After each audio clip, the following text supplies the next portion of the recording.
People, what's up, YouTube? Yeah! Today is the third video of my college football series.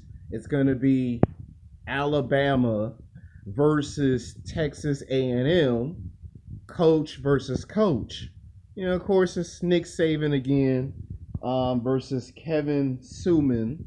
That's the black head coach for Texas A&M. So let's get this video cracking. All right. Alabama is they're like the New York Yankees of college football. I would say the Boston Celtics, but I already said Boston Celtics for USC Trojan. So Alabama to me is like the New York Yankees of college football. They have 17 national championships in a 100-year history. They've won 17 championships. They just won a championship last year that made it 17. So they've won 17 championships. Ever since LSU got into an argument, legal dispute with Nick Saban, and they would not renew his contract, should I say 10 years ago, when he helped that team win 2 championships, and he almost coached them to a 3rd championship, but they lost. Well, guess what? He did the only thing that a college head coach does in our sports. He would leave LSU and go to Alabama, and he's been at Alabama for the past 11 seasons. So for about 11, 12 seasons, for about 12 years, he's been with Alabama. And during those 12 years, he managed to win, 3, 4 championships with that college football team? So Alabama is the one college football team you do not want to estimate. They're bigger, they're stronger, they're faster. They can play on both sides of the football. They can play on the right side, they can play on the left side, they can play offense, they can play defense. This coach comes in at a critical moment in the 2000s, and he makes Alabama even better than what they are. I mean, they were already a great college football program to begin with, but he comes in and he makes them even better. Like, he makes them from 5 times better to 10 times better. And this program has bred over 100 athletes in the NFL. Just in the NFL. We're not even talking about basketball, baseball, track. We're just talking about football. Smash mouth, in your face, balls to the wall, college football. Nick Saban's done this. And a lot of people love the play for this college football team. In fact, when he left, 2 or 3 of his best defensive tackles left LSU and followed him to Alabama because they wanted to play with their favorite run and gun coach.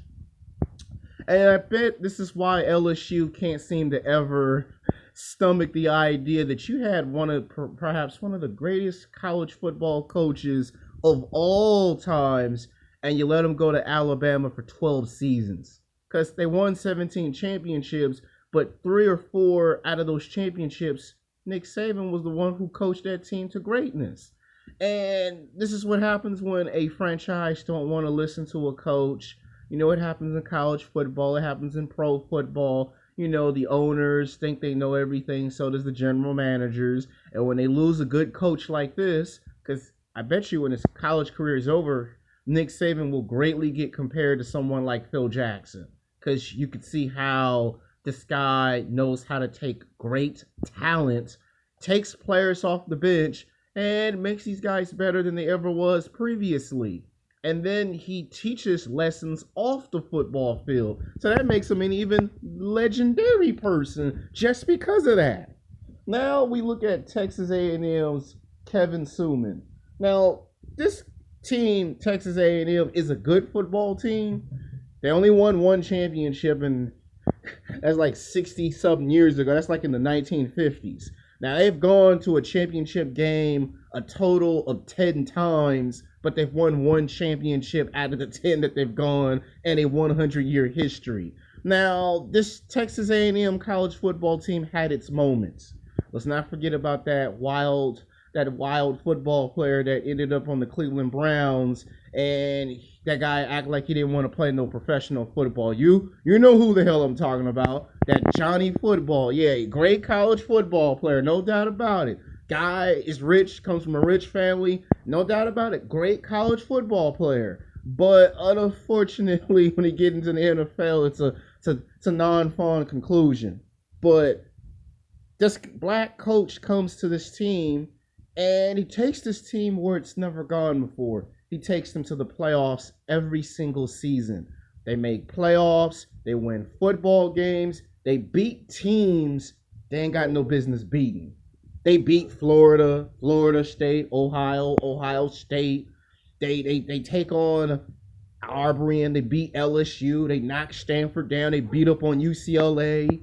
They start whooping all these teams that they have no business beating. And it's all because this coach comes in and he instills discipline into his players. You know, he finds out you got a D or a fail on your math test, on your English test. You ain't playing on his squad. You sitting that bench. You know, he find out you in there smoking and drinking and trying to holler at the ladies.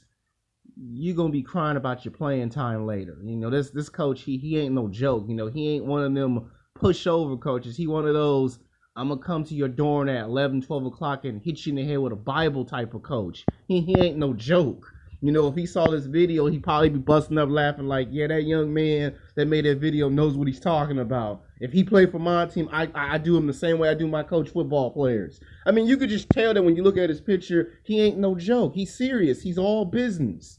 You know, he's all about he's about his money, but he's mostly about discipline than he is about his money. And you could tell that was instilled into him, and he instills it into his college football players. And it sounds like even off the football field, he's doing the same exact thing. Now, the coaching style is a little bit different because here they do run a run and gun offense, but he loves to play in pocket. He likes to play up the middle. He likes to play defense, and he chooses defense over offense. And when he has to play offense, he does it in critical moments that win them the football game. Even if for some reason the game goes into overtime, he's not going to show any signs of pressure. He's going to do what every great college football coach does. He's going to strategize and come up with something new that is going to throw the other team's defense off balance. And he's done it a couple of times at Alabama. Now, I do believe that in the future, we will see Texas A&M win championship after championship after championship. It is going to happen for this program. And the reason why I believe it's going to happen for this program is because I think they're just 2 or 3 players away from this actually happening. So in the next 5 years, expect Texas A&M to win a national championship. Now, the thing with Alabama is they got 17 championships. And to me, it's like you're going for a record. And I think that the record that they're trying to go for is if we can win 20 championships, who in their right mind in college football goes for 20 championships? Who in their right mind is going to set a record for 20 championships? Because they're basically, that's what I call them, the New York Yankees of college football. I mean, now, I don't have nothing against Alabama, so don't be thinking I'm a player hater. But this team's won 17 championships in a 100-year span of history. And at some point, you got to say, you think you can just move out of the way and let somebody else win 2 or 3 championships? I mean, you got 17 of them. It's not like anyone else is going to catch you in who has the most championships. And I have a feeling that Alabama, by the end of 2018 or in 2019, will win championship number 18 and then win championship 19. And then by the time we approach the year 2020, we'll try to do the unthinkable. They'll try to do the impossible. That is win 20 championships. It'll be something in history that not even a professional team has never done. Because you see the Lakers is trying to do it. You see the Boston Celtics is trying to do it. And if Alabama wins 21st, they go into a special category that can rival professional sports teams. Because Alabama's also had undefeated records. They've won a championship undefeated 4 or 5 times. I'm serious. And if they win 20 championships, then who's going to be able to contest that or break that record? And I believe that's what Alabama's trying to do. And then with Coach Nick Saban, if Nick Saban stays for another 3 to 4 seasons, that goal will become accomplished and will become an actual reality. They will, in fact, have done what have no team in history has ever done. That's win 20 championships in a college franchise history.